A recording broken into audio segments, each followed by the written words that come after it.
Mandala Ganeya Daya. Yeah, so while reciting the following verses, the first one is the refuge and Bodhicitta prayer. Then after that, 4 imaginable prayers.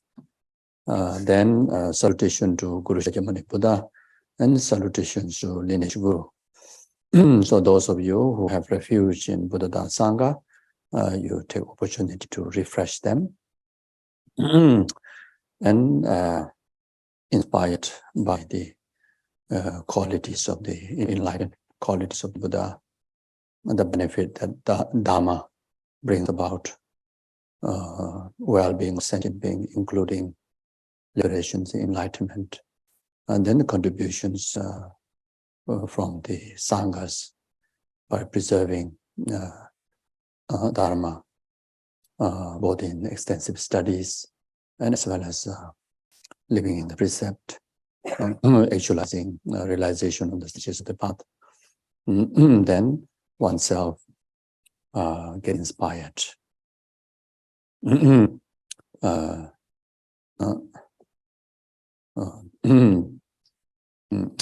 also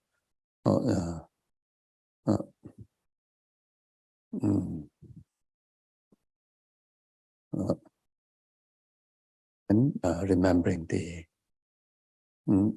immeasurable kindness of precious gurus, like His Holiness the Dalai Lama, Lama Geshe, Gyabchen Lama Suparviche, and all your resident teachers, the Sanghas, and then all the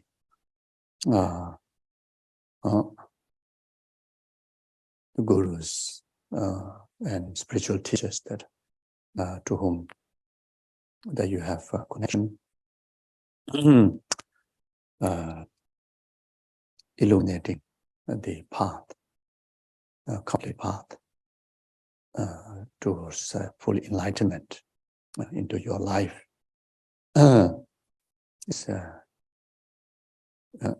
Understand that you have obtained the greatest gift, greatest blessing, the greatest generous gift, the Dharma.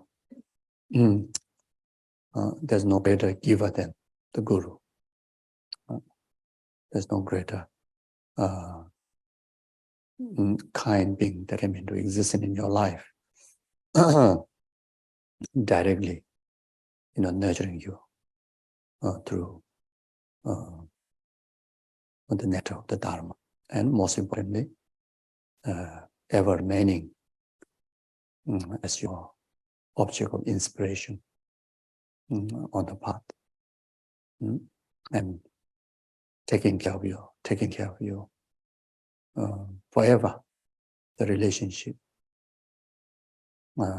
There's one relationship which never dies. The one relationship that which ever benefits you. That one relationship, unconditional. Take care of us.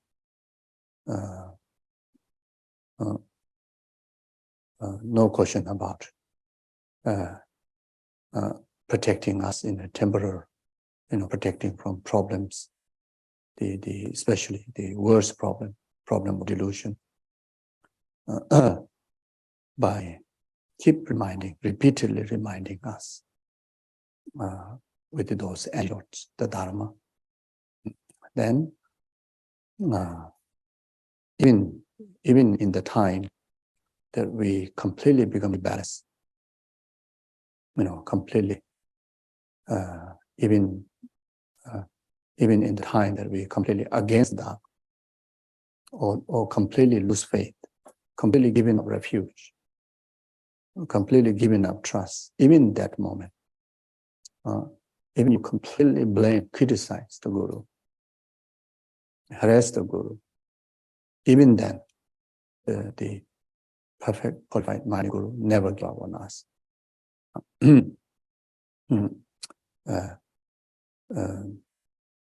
Until we completely actualize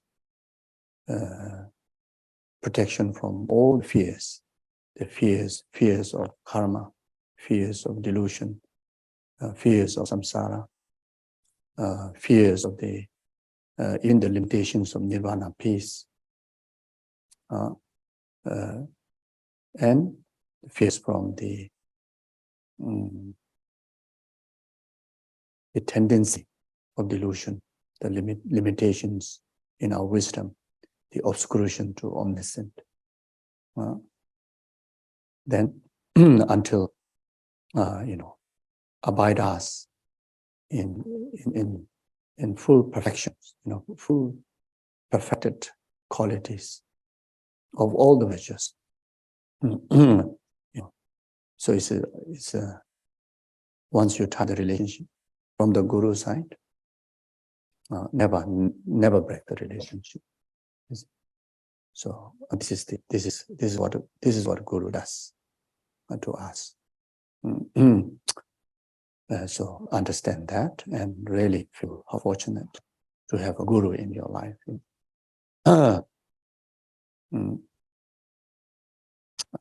And especially the Gurus like the Dalai Lama, the compassionate Buddha in the human, due to immeasurable compassion to us, then display the ordinary as ordinary person. They come into our life. And Gurus like Lama Sobaramche, and all the other, the spiritual Gurus to whom you have regarded them as your spiritual teacher. It's unbelievable that they bring themselves, even though they're enlightened beings, but bring themselves to our level. Even unbelievable the power of compassion that for our benefit, they even bring themselves down, and it's just like us, full of delusion, full of flaws. You see, just to have a kind of same level to communicate, make it easy, access, even Guru, display like that. So therefore, so think of how immeasurable, kind of the Guru, how fortunate we are. It's truly inspiring. And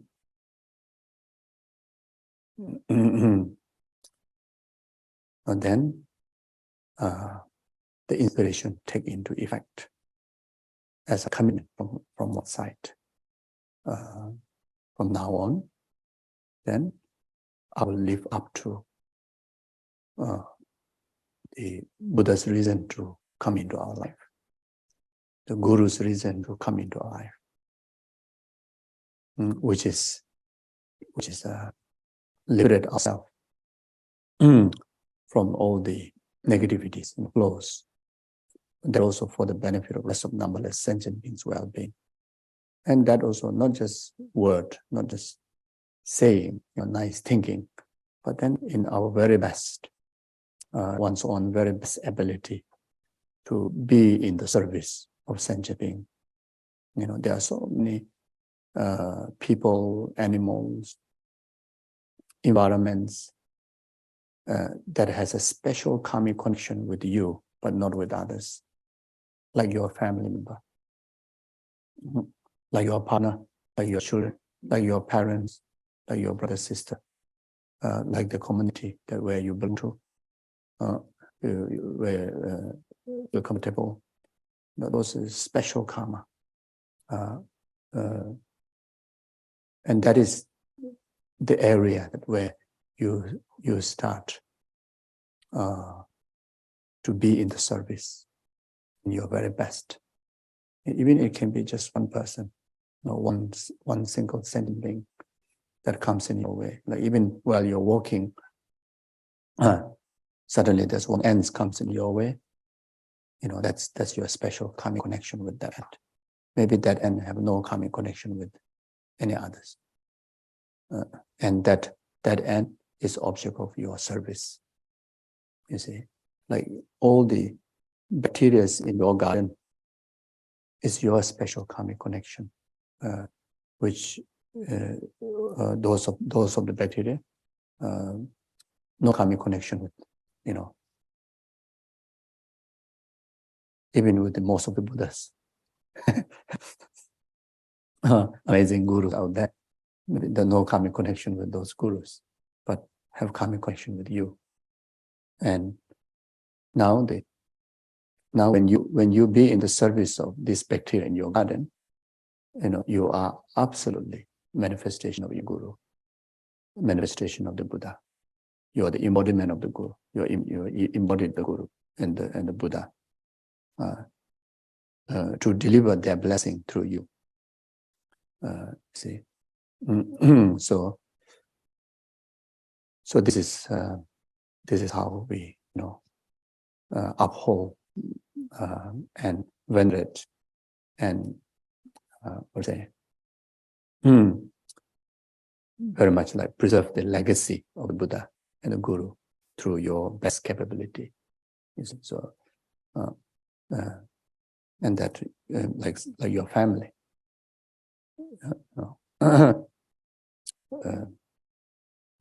It's a full-time object of your service. So it's so fortunate to have family.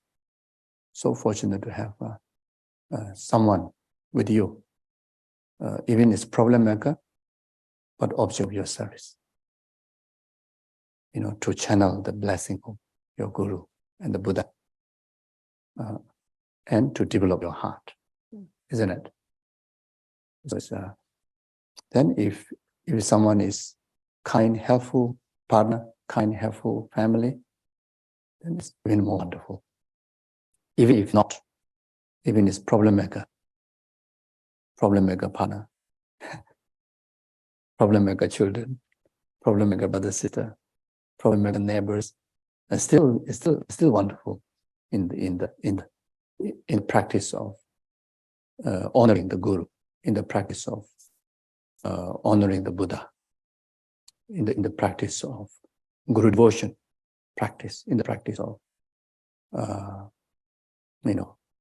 Shakyamuni Buddha Guru Yoga practice, so like that. So yeah, so this is the you get inspired and you make a strong aspiration and dedication to spend life like that. Sangye Jedan Zoye Jedan La Janju Badu Dani Jazun Je Dagi Je Jebe Zonama Dola Benje Zangye Rubara Jo Zangye Jedan Zoye Jedan La Janju Badu Dani Jazun Dagi Je Jebe Zonama Dola Benje Zangye Rubara Jo Zangye Jedan Zoye Jedan La Janju Badu Dani Cheje jebe zonamanje rola benje zanje robara jo senje danje dewanda deve jodan dembra joje senje damje dunga tunga je jodan rawra joje semje damje nire jadan nidan rave danyola nebra juro semje damje dewanda deve jodan dembra joje semje damje dunga dunga je jodan rawra joje semje damje dunga Dewa mirawa jeje semje damje nire jada ni dandave danyola nebara juroji. Semje damje dewa dan deve judan dembra juje semje damje dunga dan dunga je judan rawa juje semje damje dunga meben dewa mirawa juje. Semje damje nire jada ni dandave danyola nebara juroji. Kangi duze ne zone dawa damje bambe jire dambe jine denze bango damde lan chante lo. Tongi nije sundo jube lama seje seje kanji dende gun chana bemo denze jazo sowa depso da yu jinje lo.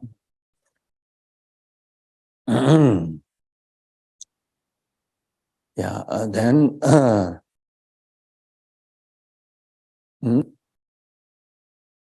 so maybe take a few moments to recite the Shakyamuni Buddha's name mantra together, a few rounds. So most of you know the brief meaning of the name mantra of Shakyamuni Buddha. First of all, the mantra is Tayatha Om Muniye Muniye Maha Muniye Swaha. So Om 3 letters A O Ma. So that carries the meaning or the essence relation to your relation to the 3 bases of the training yourself, the body, speech, and mind, as well as it carry the potential and also symbolize the 3 bodies of your resultant body, speech, and mind of your Buddhahood, your Guru Buddhahood. So then there's 3 muniye. So each muniye represent or contain the meaning, the teachings of the 3 capable being path. In short, it contains the entire Lamrim teaching. The first muniye, it contains all the teachings of small capable being, such as practice of refuge, practice of karma, practice of understanding the limitations of the three lower realms, understanding the the benefit of actualizing higher rebirths like human, God, and demigods, and the process, how to actualize them. So and very much observations of the practice of 10 virtues, overcoming of the 10 non-virtues, then the practice of the small or the initial renunciations of disparate lives, worldly concerns, by understanding the limitations of limitations of disparate lifetimes, the worldly concerns, such as the 8 worldly concerns, seeing them in the nature of impermanent, as we discussed yesterday. Then understanding that life as a limitless continuum of the past and limitless continuum of the future, and what kind of experience of life that we go through very much is a byproduct of actions of our body, speech, and mind. Virtuous actions of body, speech, and mind bring about fortunate rebirths. The negative actions of body, speech, and mind brings about unfavorable rebirths, like rebirth in the three lower realms. So all this, just a few ideas, all these teachings contained in the first Muniye. Then the second Muniye contained the teachings of the capable beings part, such as the teachings on true truth, teachings on Four Noble Truth, teachings on the three higher trainings, such as higher training in morality, higher training in concentration, higher training in wisdom. It contained the teachings such as like shamatha. It contained the teachings on emptiness, the emptiness of self, emptiness of phenomena. Then teachings such as the traveling of interdependent origination is a very profound and extensive understanding, a more detailed level, or more detailed, more subtle level of understanding of how karma works, on the basis of the traveling of interdependent origination. Then understand the more detailed, more subtle level understanding of what really the samsara, not just see the flow of the three lower realms, but also to see the flow of all the six realms. Understanding the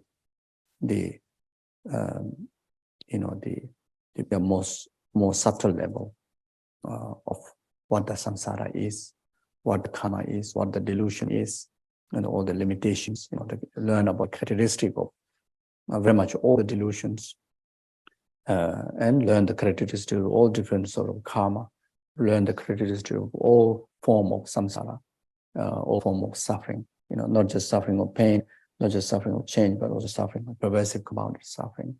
And then that very much, on the very much on the basis of the teachings of the Four Noble Truth. Then teaching, learn the general path to liberation, specifically focus the 5 paths to actualize the nirvana peace, the teaching on the Hinayana path, such as the hearer's path, solitary realizer's path. Then the teaching of the middle level of renunciation, on the basis of renouncing, on the basis of the foundations of the small renunciation, renouncing the limitations of this very life's samsara and the limitation of 3 lower realms. But now, understand the limitations of the entire 6 realms, even if we happen to born in the 3 higher, higher existence, such as human, God, and demigod, but still bound by karma and delusion. Because of that, there's not a genuine liberation. Then learn about the qualities of the nirvana, the absolute freedom from the six realms of samsara. Then learn about what are the causes to be cultivated, what are the paths to be practiced, such as the practice of the true truth, the practice of the attitude of loving kindness, compassion. Then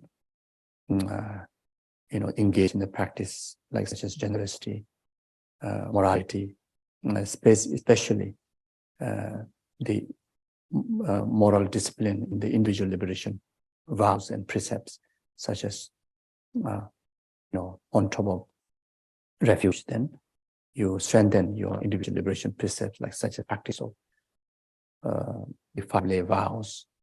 Then the ordination precepts, etc. Then learn to travel through the 5 paths by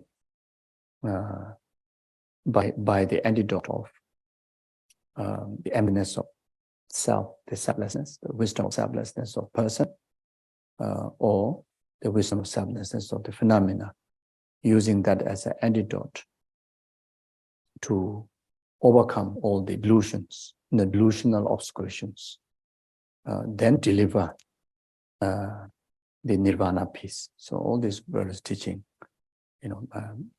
contained in the second Muniye. Then the third Muniye, there's the addition of Maha, which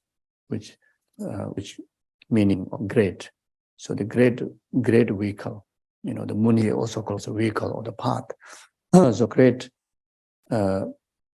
very much defined from the attitude, not from the wisdom, so by the attitude. So this general practice of love, kindness, compassion.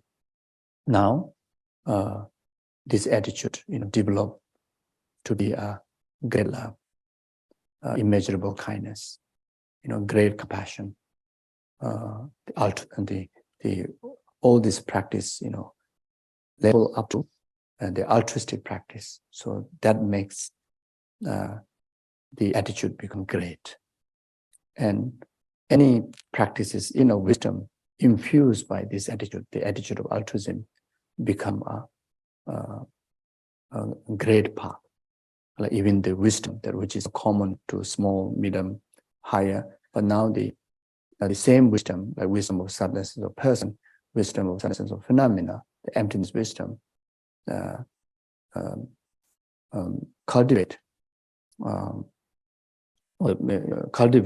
infused by the motivation of altruism, or cultivate on the basis of altruism, or dedicate on the basis of altruism and the altruistic attitude, become this wisdom also become Mahamuniye, become a great path. Then it contains the practice of the uncommon and common part of the Mayanic Sutrayana, Mayanic Tantrayana. Then the common part of the Mayanic Sutra and Tantra, such as the practice of Bodhicitta, that which is the topic that we're supposed to discuss today, such as the practice of training in Bodhicitta, developing Bodhicitta, such as 7 cause and effect, technique to train or develop Bodhicitta, 4-point exchanging sub and other technique to develop Bodhicitta. Then extensive teachings on the cultivation of the practice of the 6 perfection, practice of 6 perfections. Then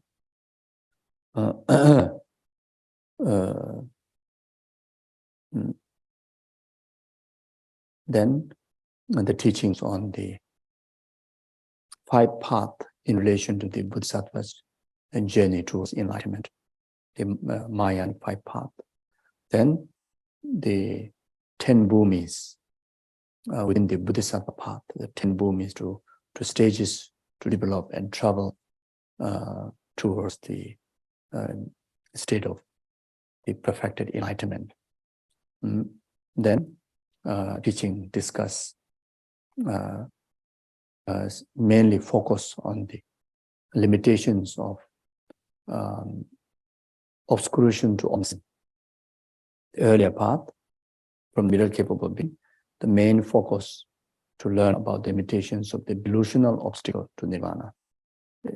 Learn more about the delusion, the characteristic and limitation of delusion, and learn the antidote, to overcome those delusions.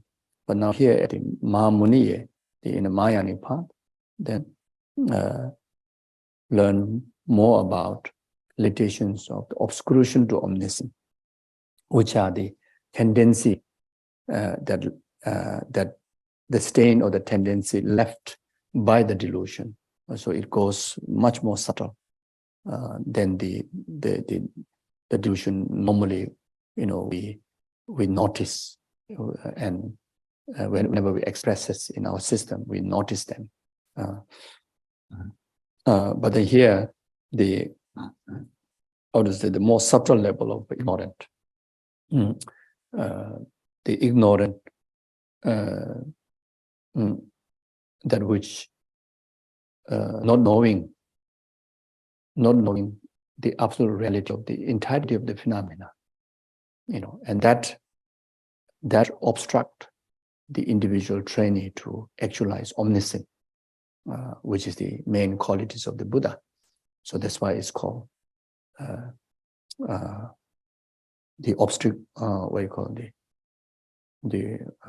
obscurational obstacle. The obscure to know the truth, ultimate truth of entirety of phenomena. So when we discover the emptiness nature, which we can discover even from the very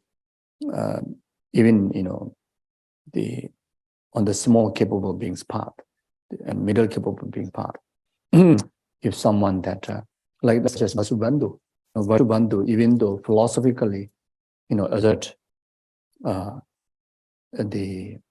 asserting true existence and inherent existence, but there's more of a philosophical state. But then Vasubandhu is really highly realized Bodhisattva. May use the same term on the emptiness as may not use emptiness, may use the term the wisdom of emptiness, which we normally call as wisdom of selflessness. Wisdom of selflessness, selflessness of person and selflessness of phenomena. May not even pronounce as emptiness, and may not mention in the wording as how the Nagarjunas or the Asangas would describe, like Chantakiris would describe. But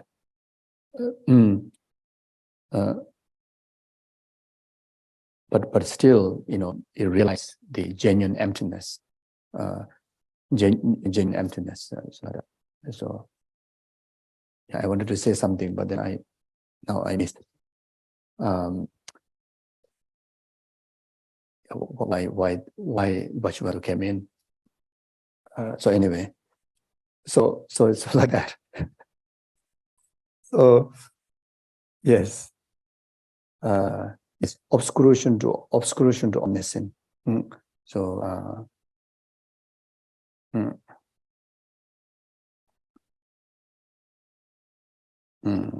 yes, obscuration to omniscience. So it's a tendency, and the tendency left by the delusions. Then that unable to see the ultimate truth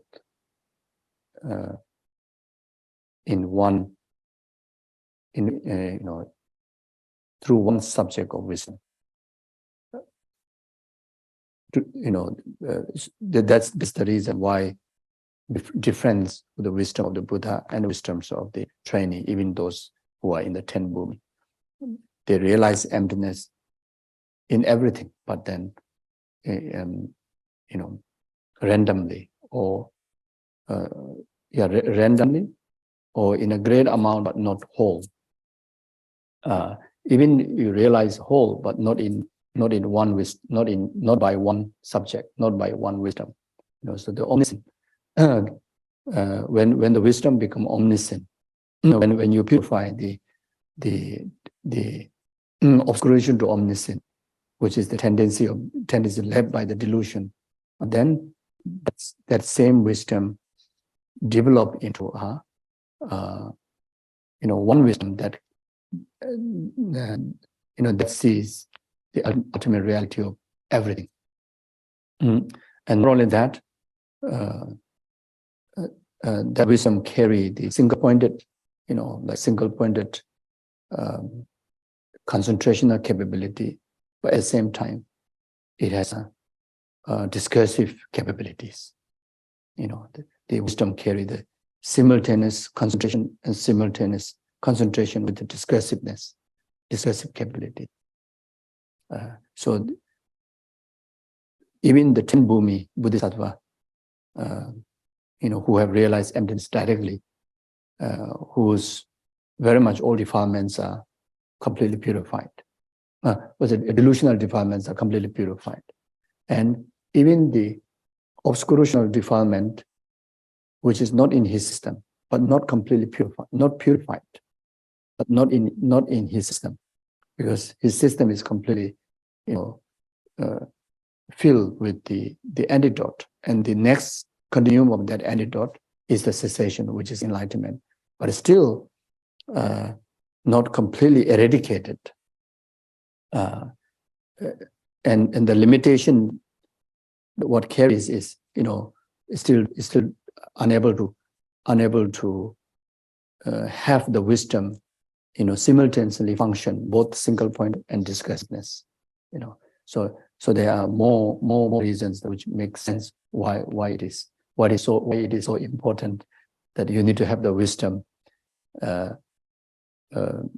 simultaneous of discursive mind, discursive wisdom, and discursive capability and single pointed capability. So in short, the Buddha's qualities is very much highlighted by this simultaneous capability of these two ways of perceiving the phenomena, and that adorned with the benefit of knowing everything in its truth, in one mind, by one mind, like that. So anyway, yes. So Mahamuni so contain the teachings, all these teachings, all the sutras. There are hundreds of sutras that we read, we know, we learn. All this teaching, the Paramita sutras, all the Paramita sutras, not the Vinaya Sutra, very much contained in the middle capable beings. The second Muni, the Paramita Sutra contained within the third, Mahamuni, and then it contained the teachings of the Tantra, all the 4 classes of Tantra, Action Tantra, Kriya Tantra, Yoga Tantra, High Secret Tantra, all the teachings on generation and completion stages of the Tantra, all the puja that we do, such as Tara Puja, Medicine Buddha Puja, Protector Puja, all puja that we do, all this teaching contained within the third Muni, Mahamuni. All the tantric sadhana practice that we do, all the teaching contained within the Mahamuni, like that. So entire Lamrim, Lama Tsongkhapa, compose 18 major treatises, and among them, one of most common and highlighted one is the 2 volume of Lamrim. The first treatise, the Lamrim, is mainly focused on the sutric path, the gradual path enlightenment that we usually study. Then second one is the gradual, the tantric gradual path. Ngagrim Chemo, the great tantric gradual path. So these 2. So all this teaching are contained within, like that. So in Soha means very much to actualize or to arrive, or actualize, accomplish. So the whole meaning is that on the basis of this person, the person, the trainee, me, which exists on the basis of the body, speech, and mind. By training in the complete path of the three scope, the entire Lamrim, Muniye, Mamuye, and I actualize, resultant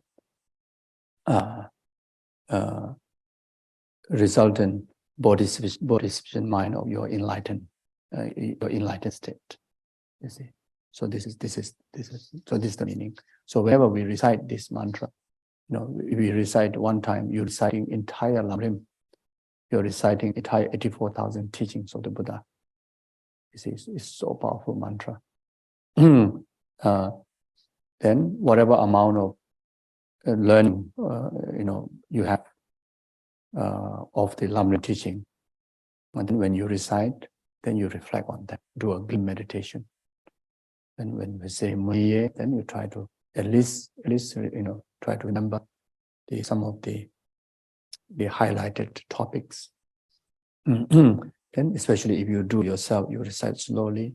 Then within each of those teaching, you translate the certain point that affects you to generate the small renunciation. Then to the middle, to generate middle renunciation. And when you go to the higher level, then to actualize the great renunciation concerning of the rest of numberless sentient beings, benefit. So like that. Ayayanda o mone maya yezo. Ayayanda o mone maya yezo. Ayayanda o mone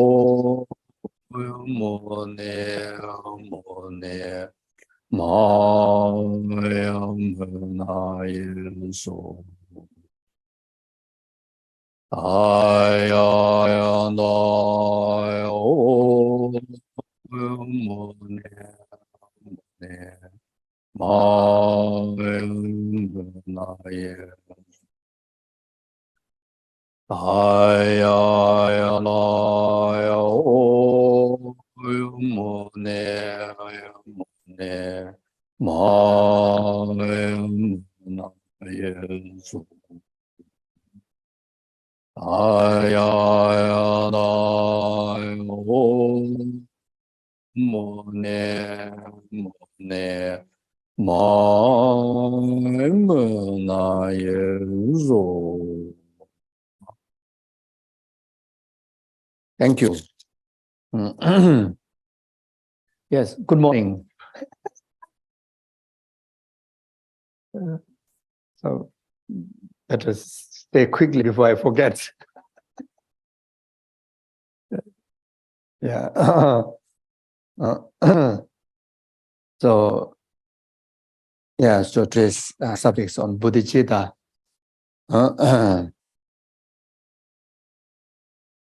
Yesterday, we talk about the impermanent. Then the topic of impermanent. Why it's so important to discuss, learn, and meditate is mainly to understand in relation to our life. To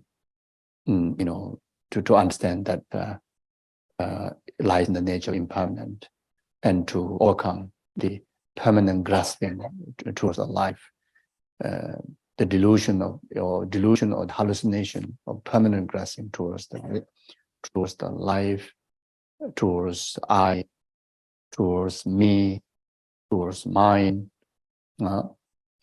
where all the delusions, all the negative creations of karma comes about, like what Nagarjuna said in the Precious Garland. You see, first, you identify,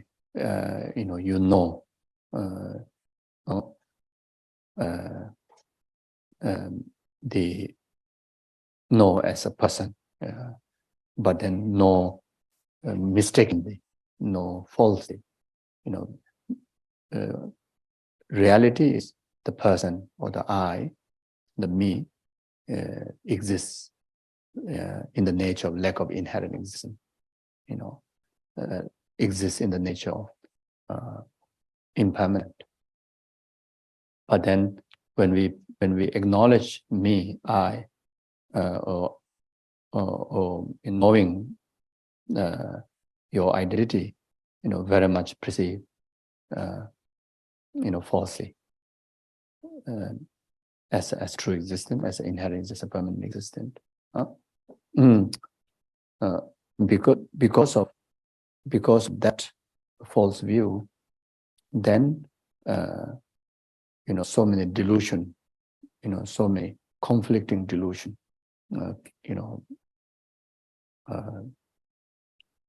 actualize in our mind, and such as for the comfort, for the demand of the different mind, different hallucinated mind, then relate to the object,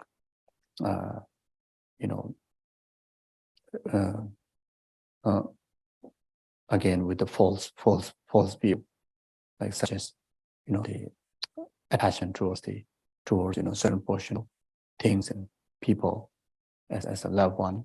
Then the relationship you establish is permanent, to be permanent, view as permanent, then grasp as it has to be in permanent nature, like never to separate, never to go away, never to perish. Then aversion, permanent grasping in relation to aversion to those things that you have aversion to.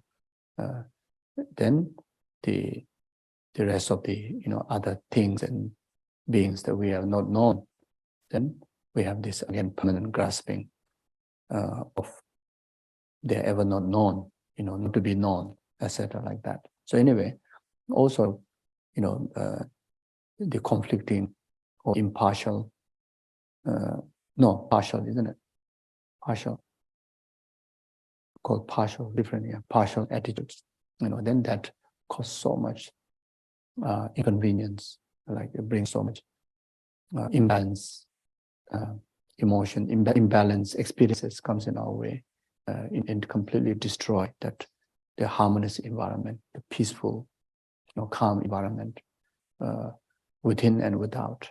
Then until we suffer so much, then especially in relation to the actual reality of once you are born, then when you die, and because of this permanent grasping towards a life, and it changes the natural effect of death coming in our way, then brings so much fear, so much suffering. So main reason why talk about the impermanent, the subject of impermanent, and is mainly to mainly related to the teaching,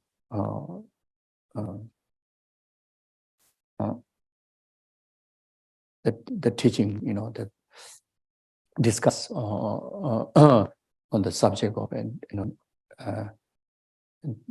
how to face the death, how to prepare the death, how to overcome all the harm in relation to death, and how to take the natural occurrence of death onto a path, and how to prepare or determine our future existence, like future rebirths. Right? So all this comes from very much having the understanding the truth, the real nature of life, which is impermanent. Right? So then we talk about the three kind of decisions that we need to actualize in our mind stream, in our wisdom, in order to really, fulfill the meaning of life. And the first is, on the basis of understanding the precious human rebirth, the freedoms and endowments that we equip, then that you make a decision in your heart, you have the confidence that I have all the capability to practice the Dharma. Second is understanding the precious human rebirth, even how precious it is, how favorable it is, but then it lies in the nature of impermanent, and that impermanent can lead all the way up to perishing entirety of this human existence, occurring as a death. Then again, so then on the basis of that, then, to utilize this precious human rebirth in the present moment, right now, not waiting to fulfill the precious, the meaning of precious human rebirth in future time or tomorrow or later, to make a decision to practice right now. Then not only that, to have a decision to practice only Dharma, because after pass away, after perish this human life, don't full stop there. The continuum of the being continues, and the experience of that, experience of intimate state, experience of future lifetime, very much determined by the accumulations of the karma, the accumulations of actions of the body, spirit, and mind in the past and in the present time, especially in the present time. The present moment, that will act as a director to the next moment. So yesterday we discussed about the present moment is every present moment. So even let's say, because some individual encounter in the life that doctor kind of say that you have only 1 day to live or 1 month to live, and certain people literally can count, your last day. So even that very last day of life, on that present moment, is to cultivate it only Dharma. That way, you're able to truly take care of the next occurrence, which is the death, and the next, the future, all the future times of one's existence in favorable, result. So, and that Dharma, the only Dharma to be practiced. There's so many Dharma, Dharma in relation to small scope, middle scope, high scope that we just roughly mentioned before. The supreme Dharma is the altruistic Dharma.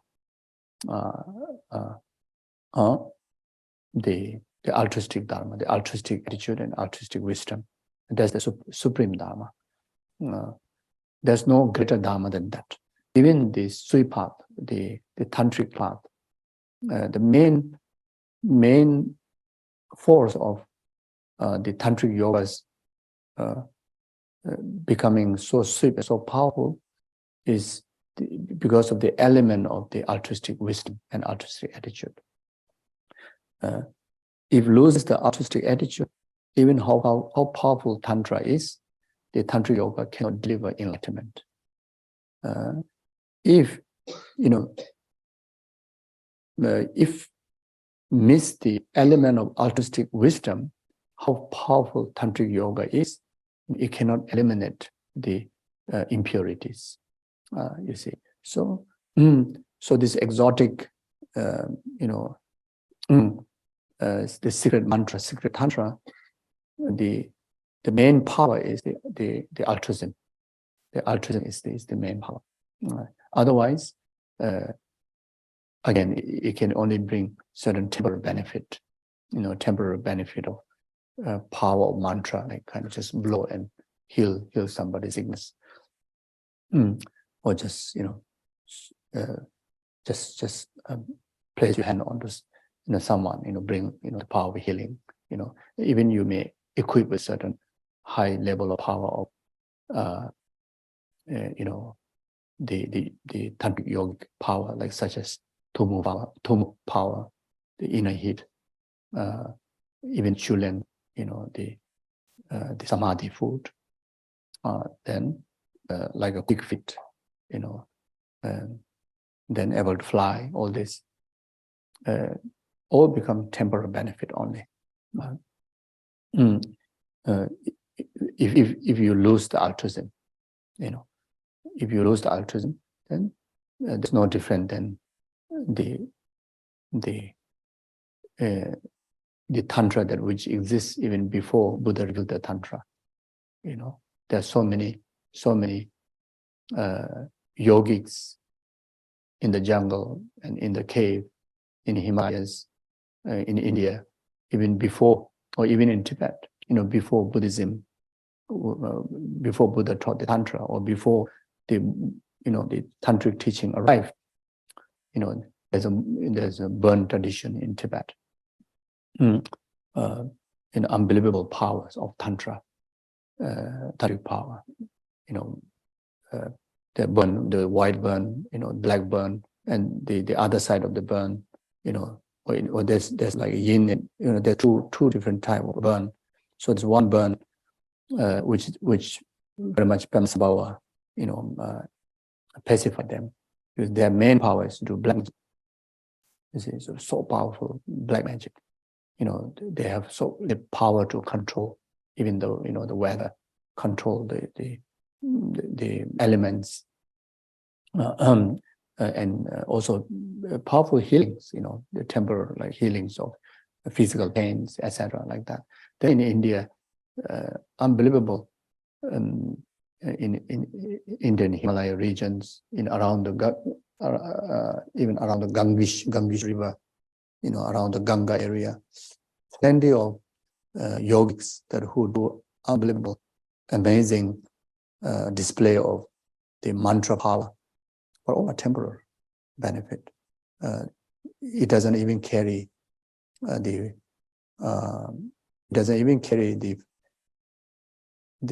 power to eradicate the karma, to eradicate the illusion. The very much the highest level of the power of those mantras is to overcome and suppress the gross arising of illusions, but cannot eradicate the root.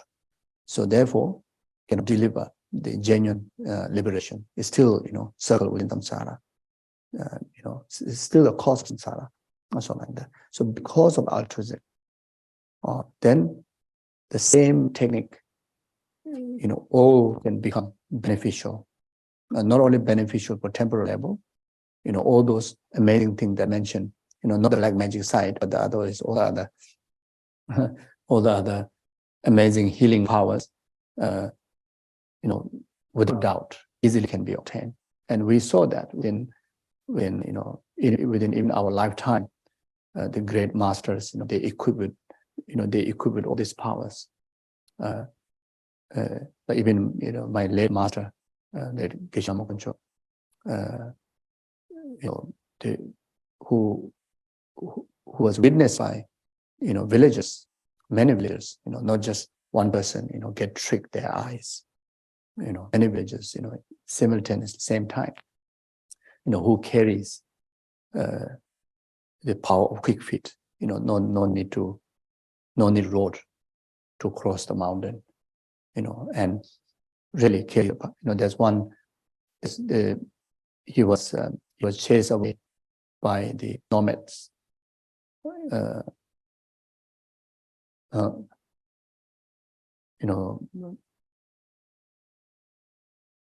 It regarded as the first cave, but I think it's not the first cave. His first cave is in Tibet, where near to the Milarepa's hometown, or near to the field where Milarepa met the Marpa.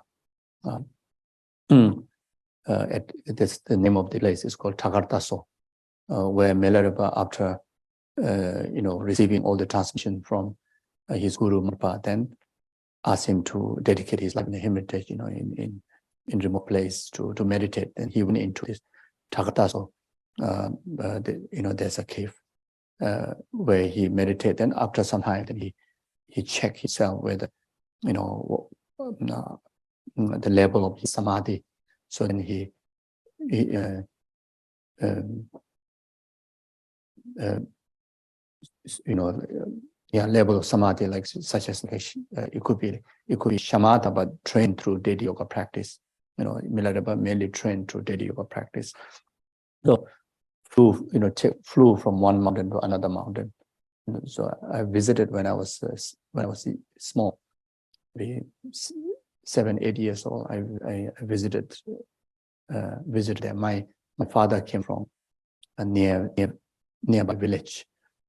So Geshe Lamkonsho did retreat there. So that's his first cape.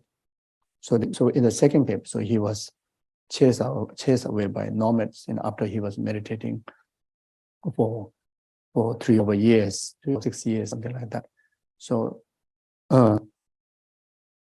he have no way to go, run. So then there's a mountain which normally human cannot, not able to cross. So he crossed. Like people didn't see he's flying, but then walking so fast, like some that, cross over the mountain. So so for the villages, it's so they thought that it definitely should be animals, or maybe like yeti's or whatever, other human won't do that, isn't it? So the first reason why they chase him away is also they thought that it must be big monkeys, in the high up in the cave. So they thought it's threatened to the village. So that's why they used slingshot, to try to chase him away.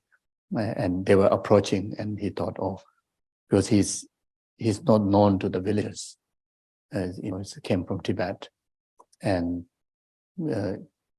impossibility of anyway get beaten up, so better run away. So then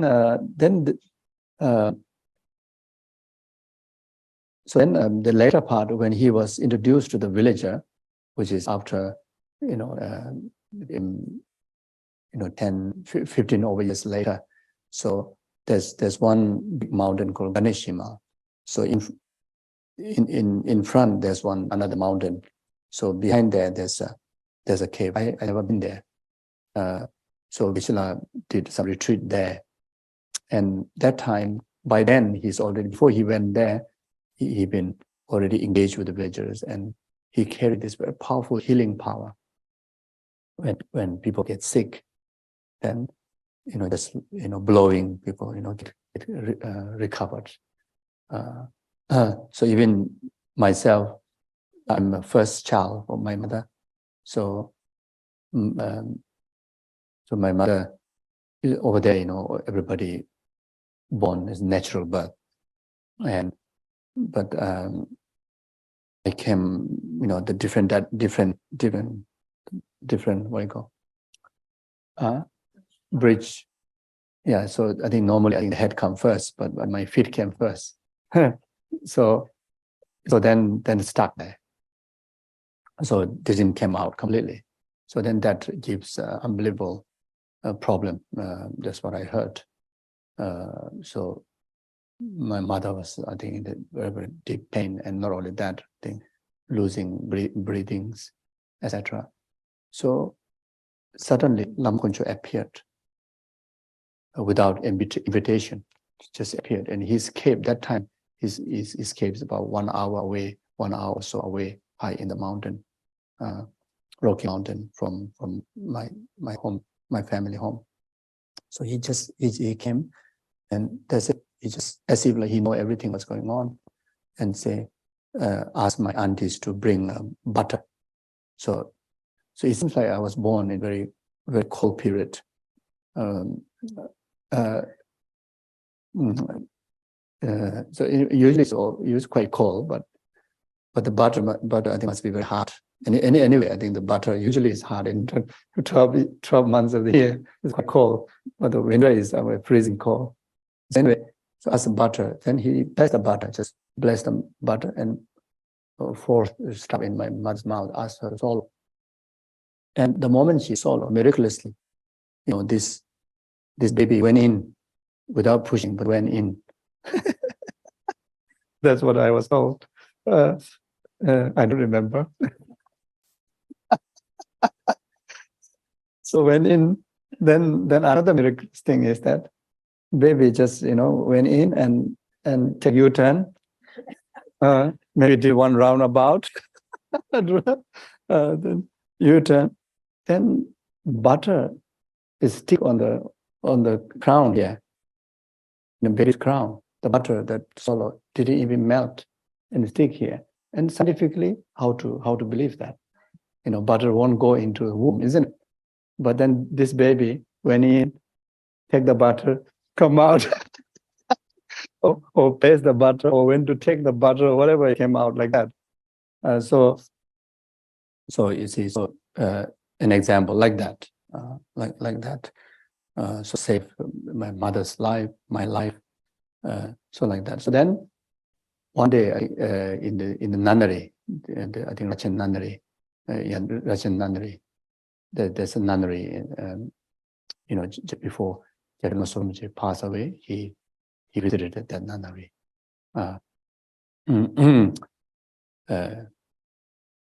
Yeah.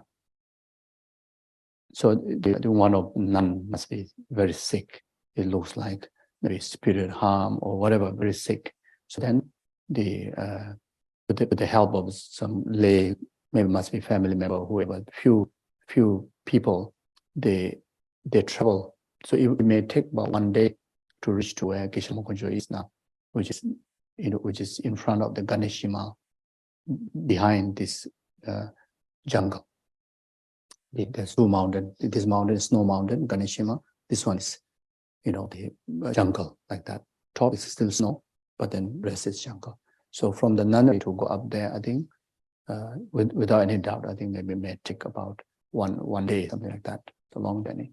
So they travel there and meet Geshe and ask Geshe to help to heal the nun. Then Geshe told these people, okay, I will. So you go first. So it's about maybe it's about like a maybe about half an hour or 1 hour journey. The distance. When they were returning, Lama Kuncho is coming from this way. They made the Geshe the opposite direction, just over here, but now it's coming this way, and like shock and say, "I've done my job." So they say, "You carry on, go." So they were very confused. So they went back, and in the nunnery, they say Lama Kuncho came and healed the nun, and he went back. After how many hours later, when they reached the nunnery, they say he came. He like maybe I don't know. He came in the morning or night, whatever. He came, he went back like that. So this you call the quick fit. It's a yogic conducive condition. So they like Geshe Lama Kuncho, they don't even regard this as a realization. These are developed even before they went into strict retreat, the strict practice. So these are called the yogic conducive condition for the yogis to successfully accomplish their purpose in retreat. So that then, like such as tumu, so when you have the ability to move fire, so then you don't need to worry about the climate, the weather, hot, cold. So you can balance, through your inner, the tumu yoga can able to balance your heat, the elements like that. So during winter time, about 3-4 months, heavy snow, and live in the empty cave.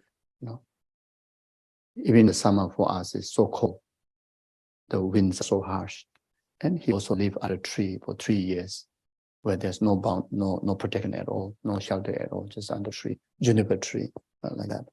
Then children, so he lived in the practice of consuming, blessed substance, but that's for children.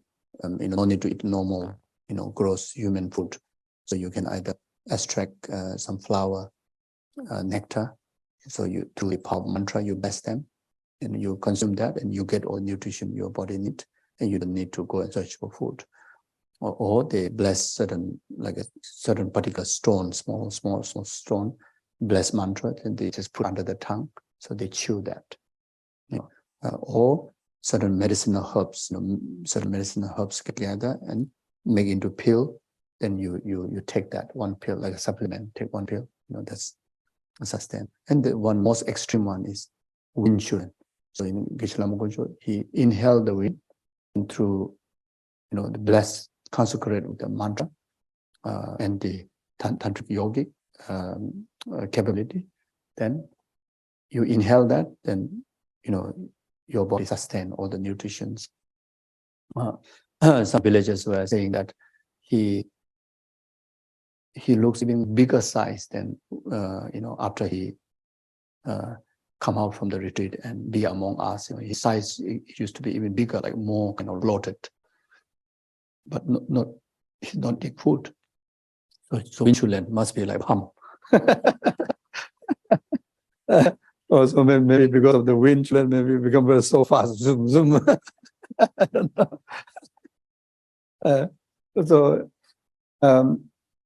like that. So this so I think Geshe case, he already achieved this even before he dedicated 26 years in retreat. You see, so this is not even per se the Buddhist tantric yogics. The purpose is not to achieve the Tummo. That's not ultimate goal. Not to the ultimate goal is not just able to fly, or have quick feet, or have a control over the nature, a control over the elements. You see, but if you don't have bodhicitta, if you don't have altruism, this is the ultimate goal, and you stop there. And because of altruism, then make possibility of liberation completely from samsara, full enlightenment by the yogi condition and such such capabilities. Anyway, this story is mainly dedicated for you. Okay, now we better talk about our topic.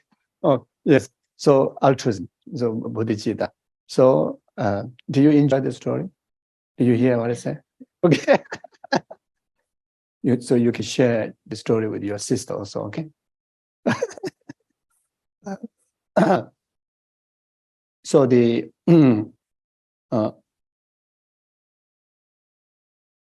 practice of so the bodhicitta is the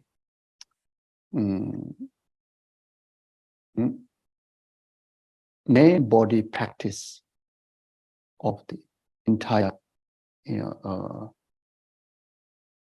main body path or main body dharma or main body practice of entire Buddha's teaching. Entire Buddha's teaching. Even the practitioner of small capable beings, middle capable beings, why they practice small capable beings path? Ultimately, to able to practice bodhicitta, even though they may not carry that motivation. They may not even know the practice of higher capable beings path of the bodhicitta.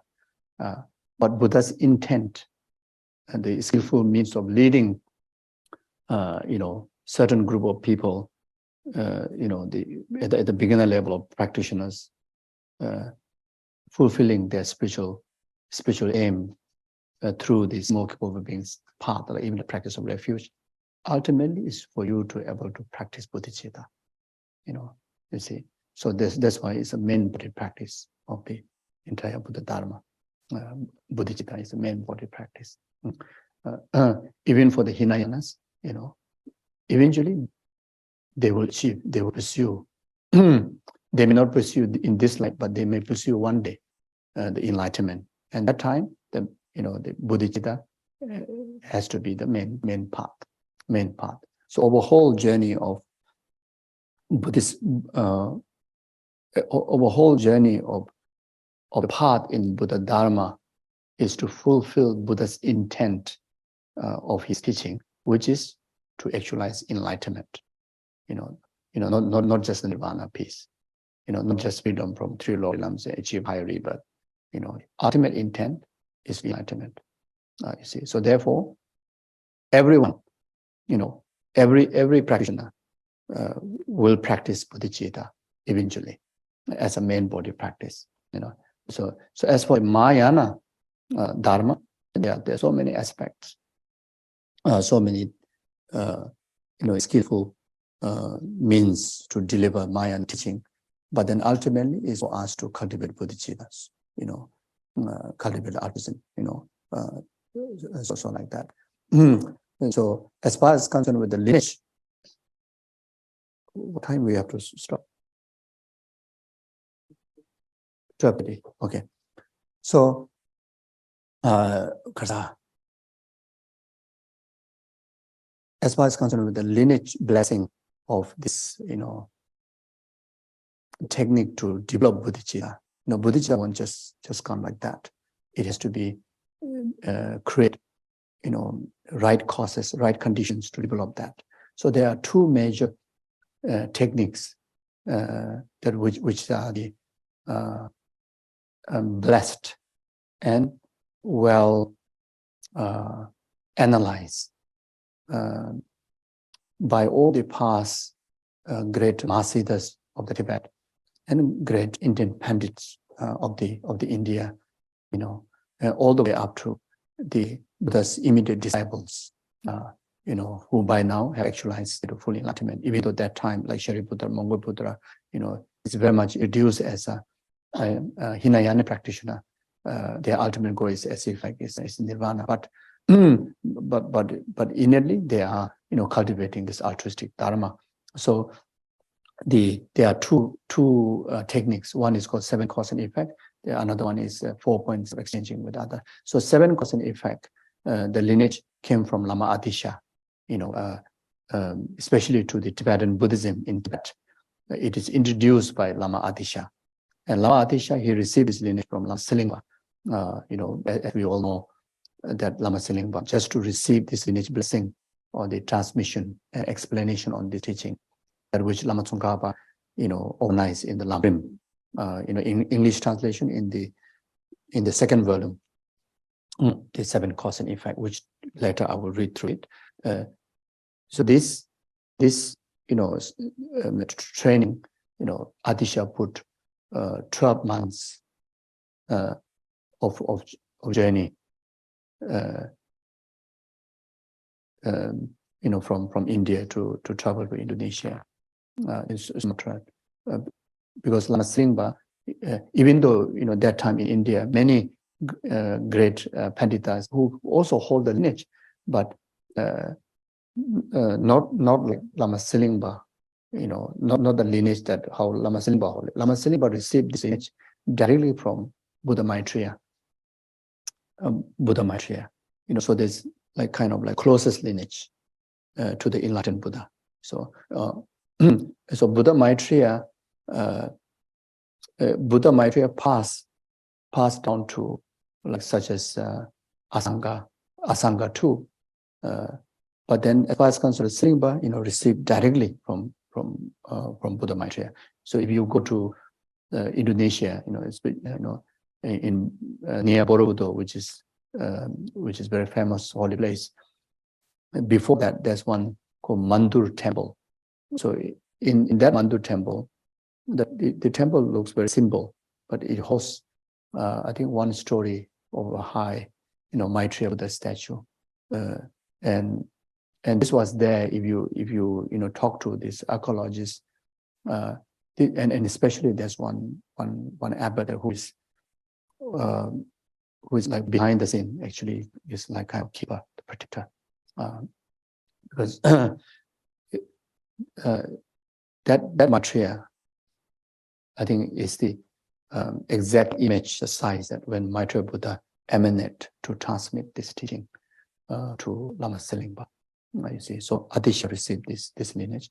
Then Atisha passed to like Geshe Dumdamba, Kadamba, the earlier Kadamba masters of the Tibetan practitioner, like such as Dumdamba, Geshe Chekawa, Chengawa, Geshe Sharawa, Geshe Bodowa, Geshe Langritamba, etc. The lineage travel all the way down until reach to the new, the Kadamba tradition that established by Lama Tsongkhapa, then all the way up to like Lama Tsongkhapa to his disciples, then from the lineage of the Sons of the Dalai Lama, you see, up to our immediate guru, the unbroken lineage is still intact up to today. So there's one lineage. So today we will discuss main on that lineage. Then there's another lineage which came from Buddha Manjushri, the Manjushri, then to Nagarjuna, and then to Shantideva, and then Lama Adisha also carried this lineage. So this is the 4 points exchanging with the lineage. We will also, hopefully we will be able to have the time to discuss briefly. Okay, so like that. So maybe we stop. Thank you. Rinpoche, Maje Bana, Geyuje, Jewanya Ba. Kone Gondu Pewara Shu.